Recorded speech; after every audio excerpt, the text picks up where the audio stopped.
I'm not a techie. I'm an art director, right? I've art directed films like Finding Nemo, Wall-E, and right now, ask me what I'm working on. I'm art directing Incredibles 2. So actually, it's a bitch. It's a lot of work, but it's going to be great, and I'm really excited about that. I just want to kind of share some things about corporate culture, and it's been my experience and what my experiences have been, obviously, and that's all we have to go by. I'm not an expert in corporate culture in any way, but I'm essentially a corporate whore. I've been in pretty much every Hollywood company, from Warner Brothers to Universal, 20th Century, and ended up at Pixar.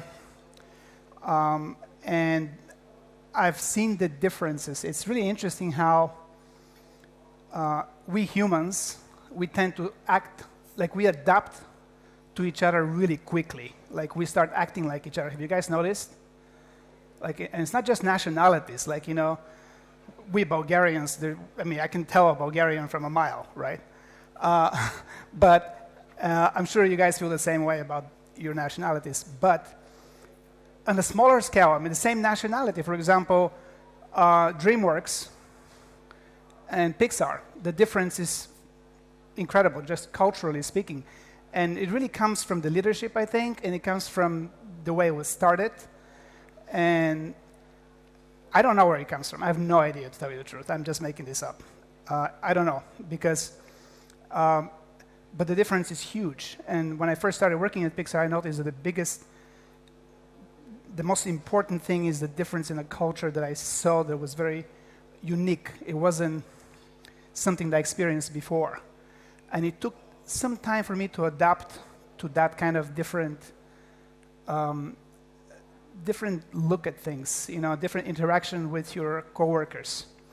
Pixar is the average person that works there is very unassuming. They're very, like John Lasseter always says, we take our work seriously, but we don't take ourselves seriously. And it's so true. I mean, like, it's one of my first memories starting there in 2000 was this one guy actually he's from Turkey, but he's been there for a while. And he's a techie guy. He spent like a couple of hours explaining to me this complicated technical thing. And maybe it was my kind of blank look that made him think that he should really invest his time. But to this day, I don't know what made him spend 2 hours of his life that he'll never get back. I mean, this is it. Those 2 hours are gone. He was just 2 hours older after he was done with me, right? For no benefit at all. He just invested the time explaining things to me. And I was really impressed, and I was very happy. I kind of got to like him because of it. I mean, I don't like Turks, right, because I'm Bulgarian, but I like him because I love how unassuming he was and how innocent he was. So it's that innocent culture of innocence, If you feel you have something to give or explain to somebody else next to you, you want to do that. It doesn't matter. Just do good and forget it, right?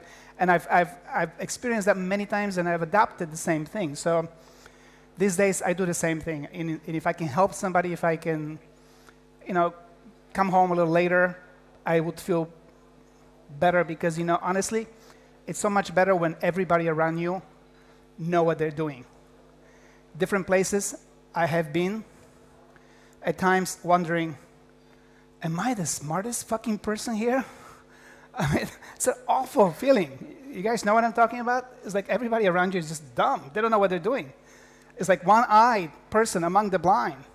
It's a terrible, terrible thing. So, and I'm really excited and very happy when everybody around us knows what they're doing, so I would always give it. That's one of the things that... the other things are...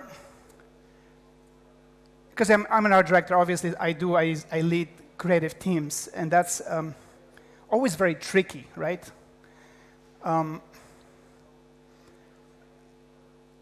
The idea is to to validate people's ideas and to use them. So basically, not every really good artist becomes a good art director, right? And the reason is because very many of them would essentially have a vision, and they would beat everybody into falling within the perimeters of their vision until everybody sees what they're seeing, and everybody tries to and make what they're seeing create basically they think that it's their idea that needs to be done. And I see my job a little bit differently. I see it as a conductor of the orchestra of ideas.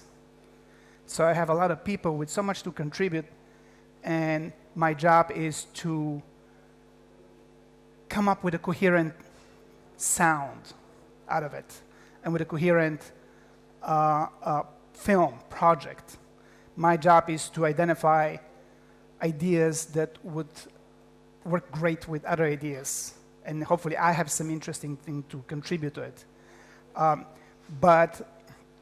And I'm always very surprised at the end of the film, because I imagine before we start making our film, I imagine what's going to look like, but it never does that. And so the idea is, it's important to be open. I think when you're creative, when you're in creative leadership, it's important to be open, because when you're trying to force everybody to see it your way and to implement your ideas, people get bored. They start feeling unappreciated, and they make stupid things like Shark's Tale or some DreamWorks stuff. It's like, yeah, nobody wants that, right? So, and they become dissatisfied and disaffected, and that's a very, very big problem. I think that us as European here, I'm assuming most of the people in the room are from locals, right? And I know how difficult it is to function within an environment where people either don't feel that their contribution is appreciated, or they don't feel like they should contribute because it would not be appreciated, and that's a terrible place to be in. This is what kind of part of what we need to, I think, change here in the Balkans. Is you need to start being a little bit more collaborative and more unassuming, and quite frankly, a little bit more innocent. Because when you're just too smart, you could be too smart for your own good. It's entirely possible. Trust me. It's like people that don't want to invest the time to better somebody else because it's just not in their interest, because they end up competing with them. That is something that I know very well. I'm painfully familiar growing up in Bulgaria, right? So there was a guy at 20th Century Fox that I work with, this Filipino guy. He was so great. I mean, he was one of the most amazing artists that I work with. And I was frankly, I was jealous, because I was his supervisor. And he worked under me. And sometimes I had to ask myself a question: is he better than I am? And I didn't have to provide the pencil mileage or the output in designs because I was a supervisor, but I did. I stayed late so that I can put my designs next to his, and I can feel better about myself. With other words, I was chasing him and he had no idea. I just wanted to make sure that he's not better than me. That cannot happen.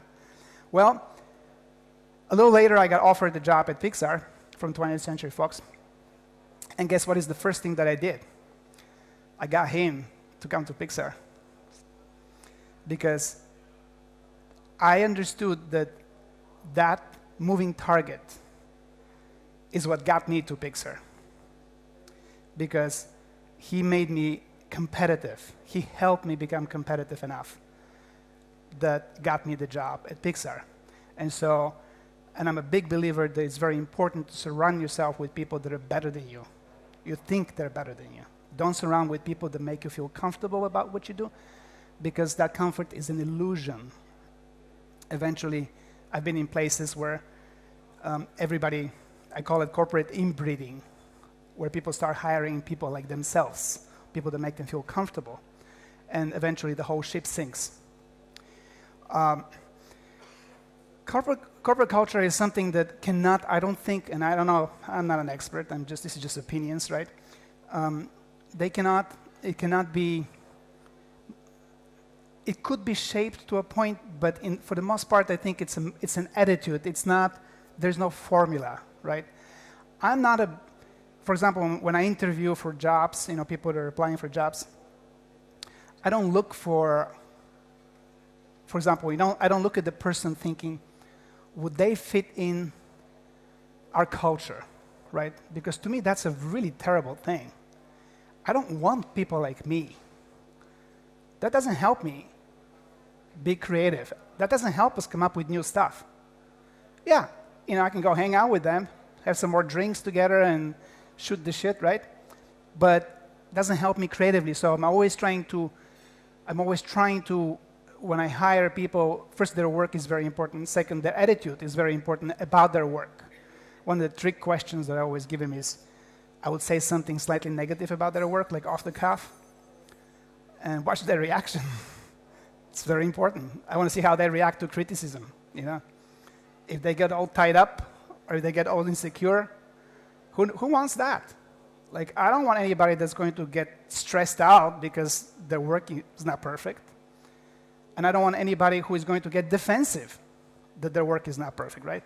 So to me, that is kind of the few qualities that I look for in a person when I'm interviewing. And the rest is, the more different they are, the better. I mean, people are so weird. I mean, they're nerdy, but they're really weird. The whole place is just weirdos, I'm actually the only normal person there, But I'm Bulgarian, okay, and that's far superior to all. So, so this is the light right there. Actually, that's an amphitheater that Steve Jobs used to, when he comes to the company, he would. Did you guys know that Steve Jobs owned us? Yeah, we were his little baby. We always joked that we're his mistress and Apple, his wife. So, but because he snuck out to spend time with us, and then he went home to Apple. But anyway, so he would get us together in an amphitheater. I don't think we can fit in there now. I think that was when we were like 500 or so. It was at the time where I actually had to spell Pixar to people. When they asked me where I work, I had to spell it. For some reason, they would always assume it was Pixar. And so I'll just show you some offices. I took a bunch of pictures of. In fact, we just had something called Pixar Palooza, and it has nothing to do with what we do. It just we have a bunch of people that are into music and rock and roll, and so we had something called the War of the Bands, like 2 different stages with people that actually work there. They're the musicians. They play the guitar, the vocals, everything else. And I think that's a really great thing. I just read somewhere that something like scientists that are interested in different types of arts had like 7 to 10 times more likely to win Nobel Prize for science, which is kind of crazy, isn't it? But it does because when you are into arts, it really helps you with your perspective. So I think people we encourage that. We have something called Pixar University. Everybody's like, how can I go there? No, you can't. You have to work there, right? But it's a special unit that helps people with education, but it's not just in what they do, but every other area. Like, we have accountants that take live drawings. We have computer people that shoot live-action short films, or anything from different sports, in fact. So Pixar University is something that is designed to expand people's horizons and bolster their creativity. The other thing that we have in our offices is we have allowances for people to decorate their offices the way they want it. And you should see, I'm going to show you in a second, it's crazy. And we have all kinds of sports venues at Pixar. I mean, it's actually the way Marx and Engels imagined the workers' paradise, I got to tell you that. But There's also a lot of games, pool tables, things that are meant to waste your time. I think people don't appreciate enough the importance of creative procrastinating. You guys know what I'm talking about? Creative procrastination is one of the best things ever. You know, this is why we have card keys to get into work 24 hours a day.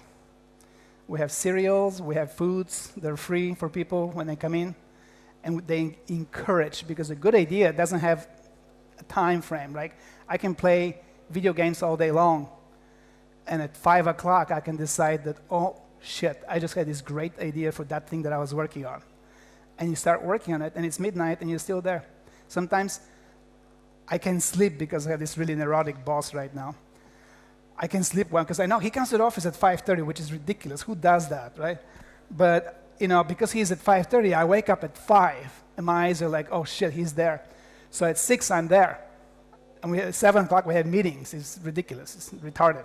But sometimes I come in even earlier to get the stuff done for 6 o'clock, right? So at 3 o'clock, I'm coming to work, and somebody is going home. And it happens a lot. It's kind of normal. I think that, but then none of us has any serious sex life, so it's fine. I mean, they're all very, very nerdy. So I would go through. I would go through. Did you like that? Pixar Palooza. We have a pig. That's a flying pig full of balloons, right? So that's from the balcony. You can see the premises. I mean, so that's a jogging alley, actually. We have a,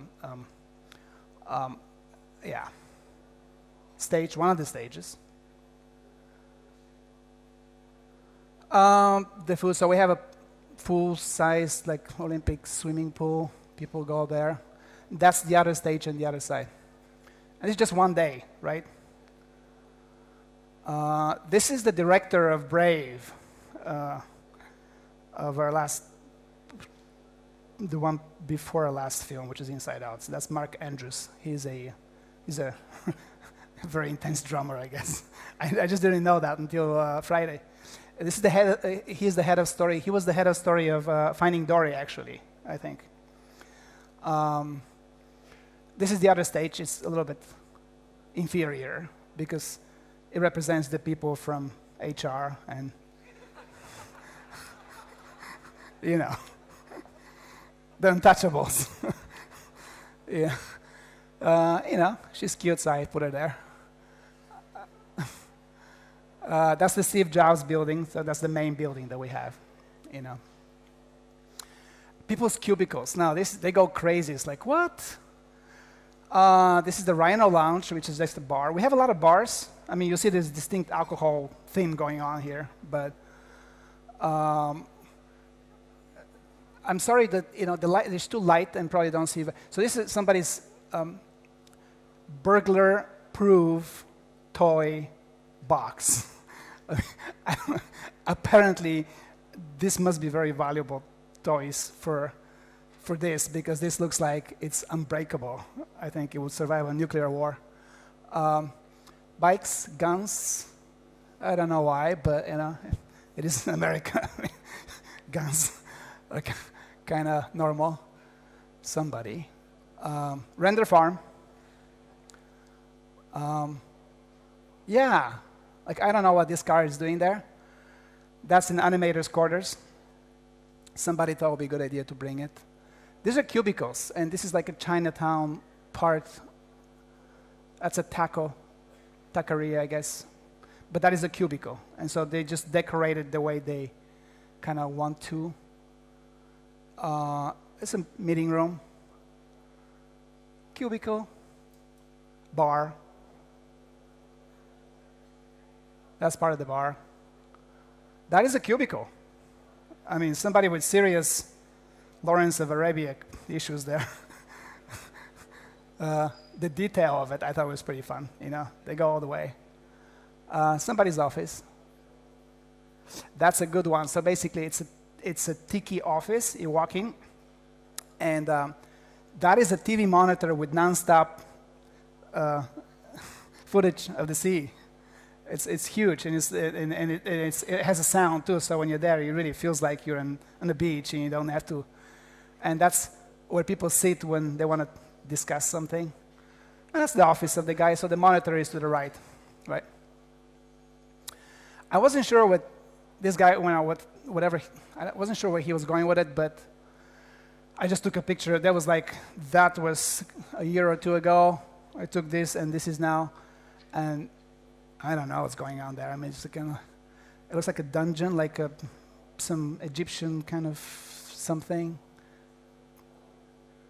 Yeah, and that's not fire hazard. That's actually fake with light and stuff. Atari, I mean, you guys remember that, right? Somebody's office. More stuff. Yeah, these guys are in this particular bar. And this is my friend's Jeff Pigeon's office. And if you look very carefully, you can actually find Jeff in the middle. You know, that's like his toy collection. He actually, when he moves from office to office, which is not very often, and he complains endlessly. I mean, when he moves, he hires a personal organizer to help him with the toys. Sorry? Well, I mean, this is after like 6 months later.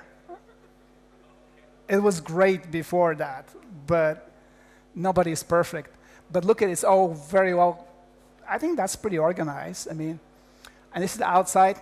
And that is a serious box. And that is outside of his office. So it's not immediately outside, but it's a little bit to the hallway. And bars. And this is the librarian's dungeon. This is the other building. We call it the Brooklyn building. Now, this is an interesting office. It's a airplane crash in the jungle office. They're serious. They don't fuck around, right? This is the light that comes from this sky in the jungle, right? Workstation. Detail. Pretty cool. That's a cubicle. I mean, happy picket fences. That's one of my favorite ones. This is a bar. This is an office with bookcases. If you tweak the head of that sculpture, the bookcase on the right opens up, kind of James Bond style, and you see this, which is the gambling.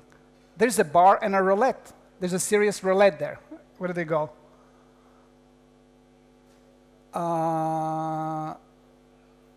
There is a roulette. It's not in the picture, sorry. The what?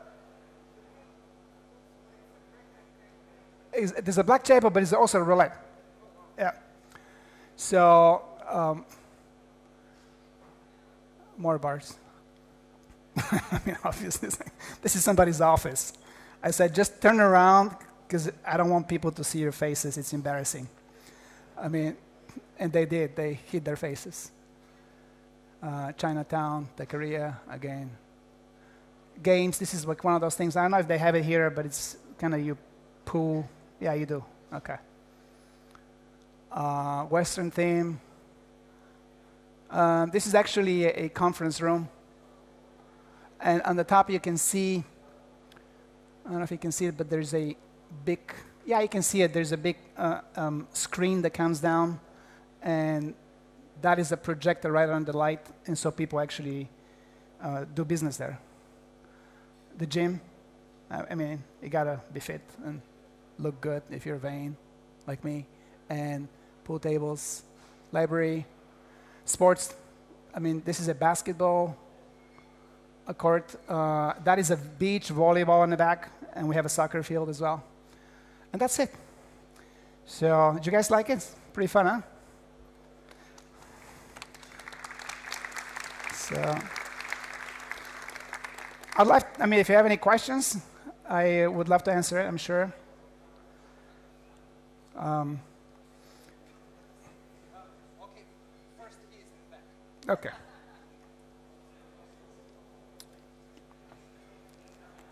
So, wszystko dobrze? Hello? Yeah. Hi. Hi. The first thing is, what are you doing here? Go back to work and bring us Incredibles 2 right away. The second thing is, what happens when someone leaves the office? Do they take the whole office with them, like the whole Crash in the Jungle stuff with them, or the secret bar? It probably doesn't happen very often that someone leaves, but what? How Yeah, do you... they hold on to the doorknobs when they're getting carried out. What was the first part of your question? The first? No, it was not a question. It's just like, stop being here and go back, deliver Incredibles 2 for us. Still didn't get it. Why? You're working on Incredibles 2, right? But yeah, but Serbia is fantastic. I know, but we don't care about you being here. We are enjoying it. You go back to work and bring us Incredibles. Come on. No, we will. I mean, I will. I have nowhere to go. I just left the farm for like 5 minutes. Hello. So one of the things that we're moving...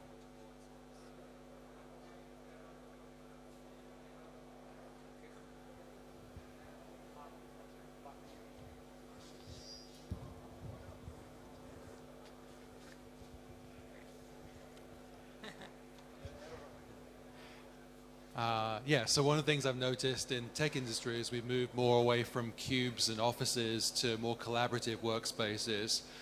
But it seems like Pixar still has a lot of cubes going on. But you also have those collaborative spaces. So how do those two things work out and complement each other?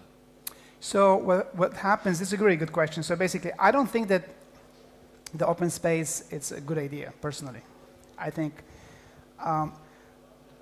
what we do is actually we do get people together in different parts of the building that are in a particular project. That's why we constantly move. But I think that the idea that people should be in the same room is a little bit overrated because, for example, the same thing as brainstorming. Like how many of you think that brainstorming works? It's a good idea. Yeah, I used to think that. I'm personally not convinced, but I've learned not to believe everything I think. You know, so I question myself all the time. But it's true. Brainstorming, I find it sometimes to be overrated because people they either grandstand, they posture, or they're afraid of voicing their opinion. And sometimes they just want to get out of the room and somebody says something that's half smart. They go, oh, yeah, let's do that, right? And everybody jumps on. And so there's that social element of being in the same room that's, I think, hampering coming up with good ideas. And that's why I think sometimes there's a value to us discussing what the problems are and what we need to do, and then everybody goes home to their own office and come up with solutions that we can discuss. Do you know what I mean? I think that brainstorming in front of people, it colors your perception, it colors your attitude and your straight thinking. And so open spaces kind of encourages that brainstorming and collaboration, which I think is a little bit overrated, personally. Does that answer your question in some way? Do you agree? Okay. You're fired.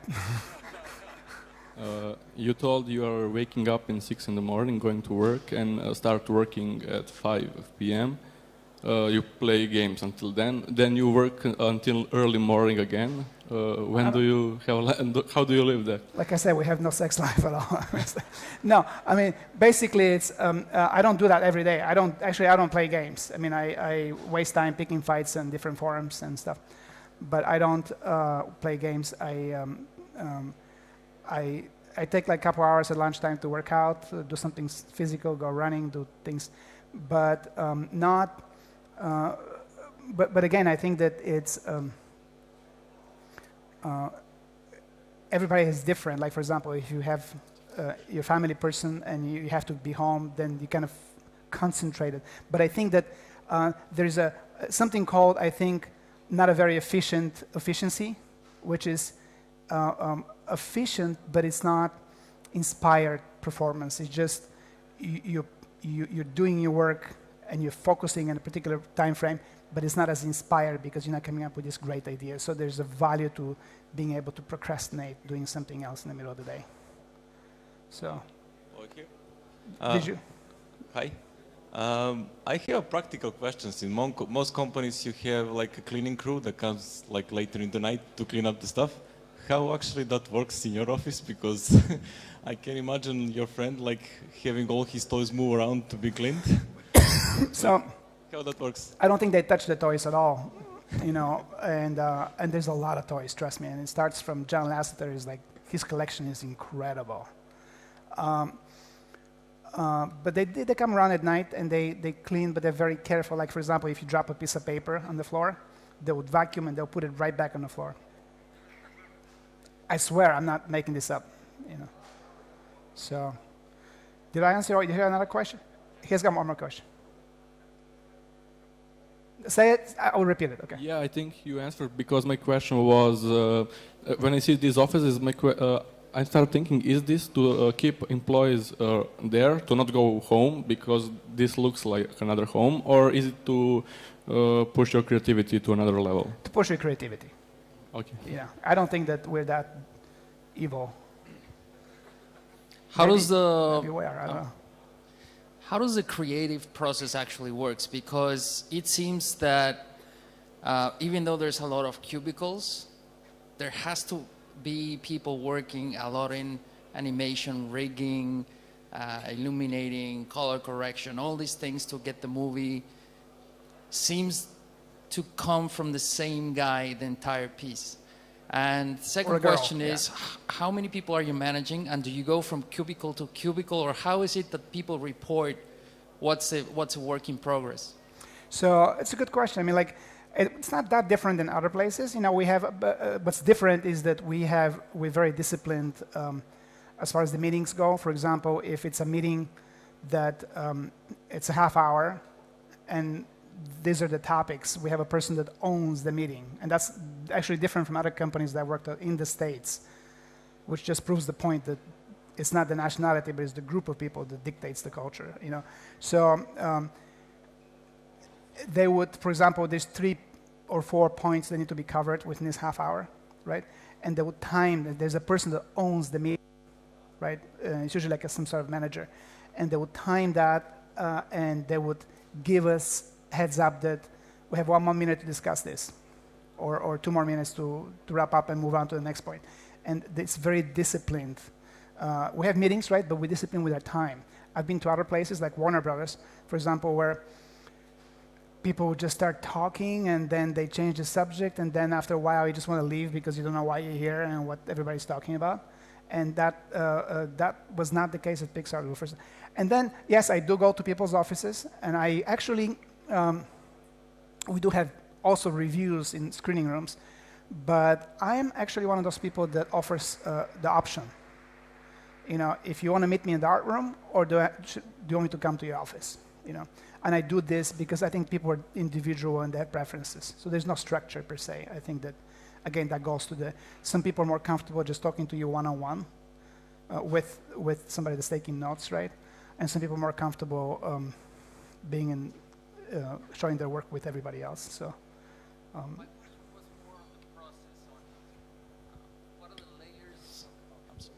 My question was more on the process. What are the layers on a typical Pixar movie? Let's say you start, like, let's say I don't know anything about animation.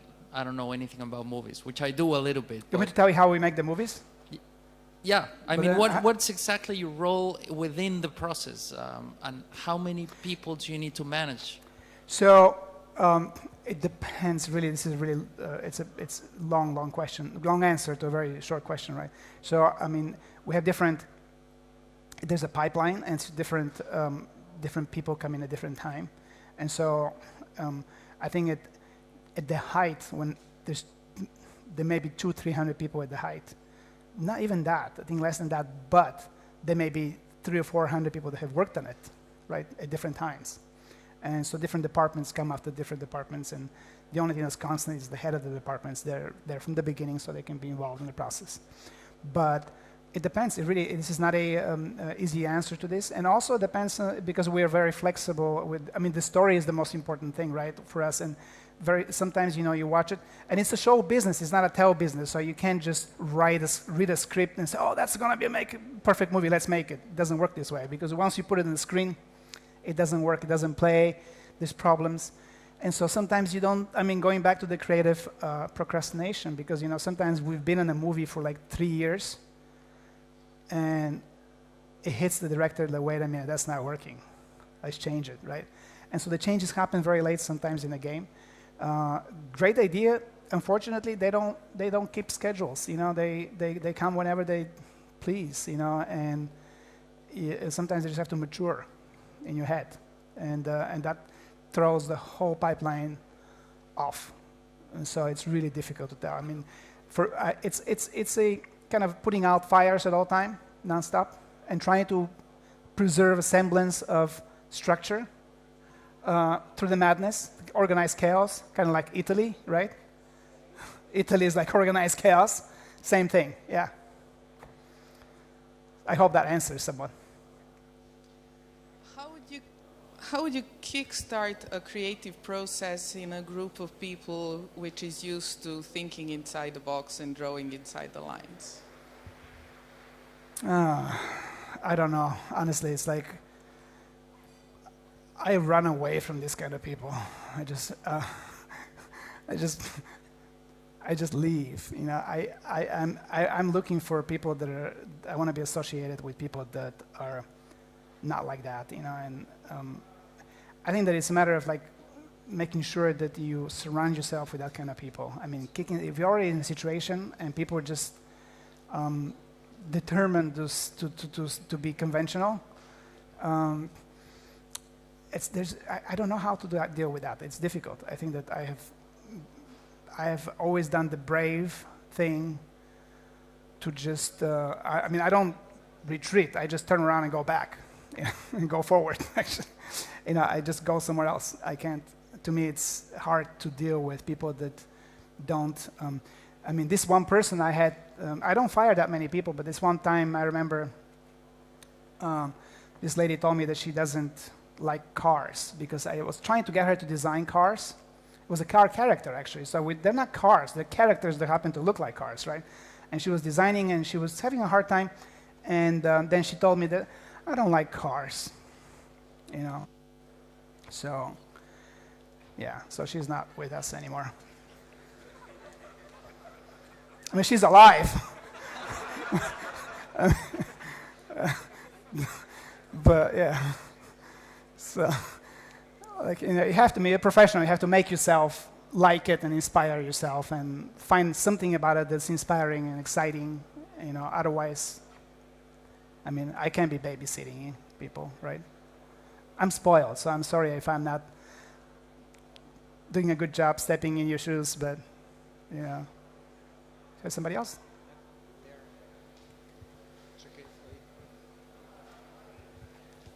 Yeah, so you said Pixar has over 500 employees now. No, it's about 1,300. Okay. It used to have 500. When I started, it was like 500, yeah.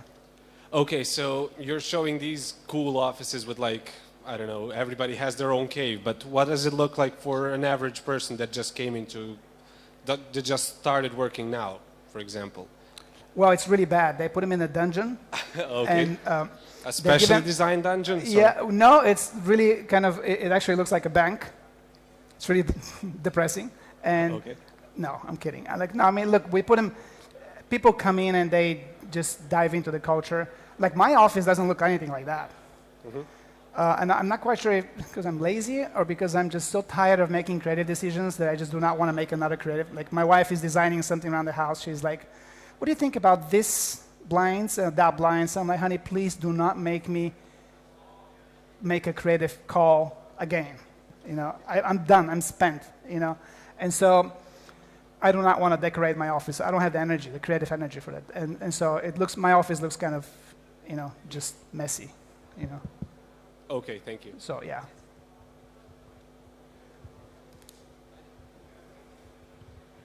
Hi, I have a question. Over here. Yeah. Okay. With a can. Yeah. I'm interested to hear more about the process of art direction. So, how do you communicate with the designer and artists? You don't seem like a guy who sugarcoats his feedback. So I'm really interested to see how I don't that seem works. like a guy that what? I'm sorry. That sugarcoats his feedback. So like Oh Jesus, really? You can tell that just from? Oh my God. Fuck, I've had that problem. People are afraid. I'm like, why? I'm the biggest pushover. I mean, like, I don't know. No, I've learned through the centuries that I've been doing this, I've learned to not sugarcoat, but to be gentle, right? And, but that actually goes more for my students at the academy where I teach, like 3 times a week at night, because they're the ones that need to be gentle with a little bit. I mean, people that I work with, they're professionals. And so they know, and I actually have a lot of respect for all of them. Occasionally we'll get someone that doesn't like cars. But no, I mean, that wasn't the only problem. I mean, she was just, there was other problems, obviously. But my point is that, like, the hiring process at Pixar, and actually she wasn't even full-time hired. She was there on a trial until the end of project kind of deal. But once somebody gets hired full-time at Pixar, it's a very, very difficult process. I mean, first of all, sometimes they're there for like 2-3 years before they get hired. So they just want to make sure they're dealing with the right person. You know, it's not, and it's like, because in our world, I mean, we're like the prettiest girl at the prom, right? I mean, like, everybody wants to dance with us. So we can pick. We can pick and choose from applicants. And so we don't ever have to worry about, oh my God, can we find somebody that's qualified or something? So the hiring process is really grilling, and in the end, we end up with people that are really, really good. I mean, I cannot imagine anybody getting intimidated by me. You know, that's kind of, and they're professional. They know that there's nothing personal going on. This is just us trying to get to the right place, not the right person. This is not about them, it's about the work. And that's actually, it's a really good thing to kind of talk about, is identifying yourself overly with what you do. I think, to me, that is a little bit unhealthy. And it probably goes against what you've been told before, that you really have to be passionate and live it and be totally dedicated on something. I think that's a little bit too much, personally. I think that distancing yourself, divorcing yourself from your job, it's important, because then you're able to take that kind of feedback and critique and say, and instead of focusing on yourself, oh my God, I'm so worthless, I'm so bad, what is he thinking about me, that kind of stuff, you're focusing on how can I make that work. You know, and it's so much healthier kind of focus, right? And so being able to divorce yourself a little bit from your work is actually pretty healthy. So does that answer your question a little bit, or roughly? Okay. Здравей. I was wondering, how do you manage the interface between the creative people and the people whose jobs are not creative, like the HR, like the guy who runs the servers, or the people who vacuum around the piece of paper and put it back?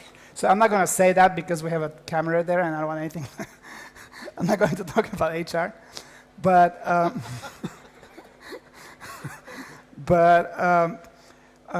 pretty much people that I work with are very creative. Even the managers. I mean, I've worked like at 20th Century Fox. My manager, and the word manager at Pixar has a different meaning, because they're not, usually, like, if you work at McDonald's, the manager is your boss. But at Pixar, my manager is not my boss. My manager is the support that I get. And so, but even like at 20th Century Fox, I remember I had a manager, and every time I ask her, hey, remember that drawing? It was like, it looked like this and that. She's like, no, give me a number. Right? She's alive. But my point is that the managers at Pixar, they know what they're talking about, and they understand art, they understand the visuals, so they kind of, we pick people that are kind of, that can speak the same language. So I don't think that's a big issue for me. And I don't treat technical people differently from artists, necessarily, because I think that they're, to me, they're all artists, because everybody has the artist within them, you know, and I try to stimulate that. And so I try not to treat them differently at all, and it really pays off. Honestly, it's, you know. That's it. Благодаря. Yeah? That's it. Oh, there's one more.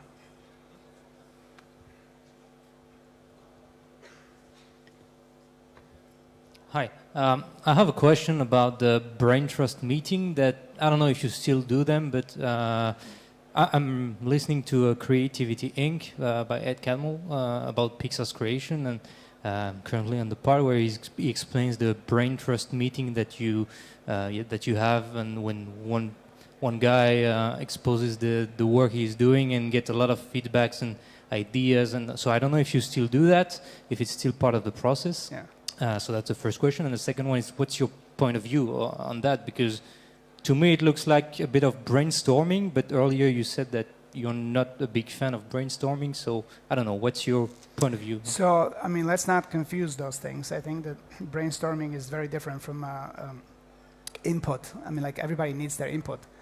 I think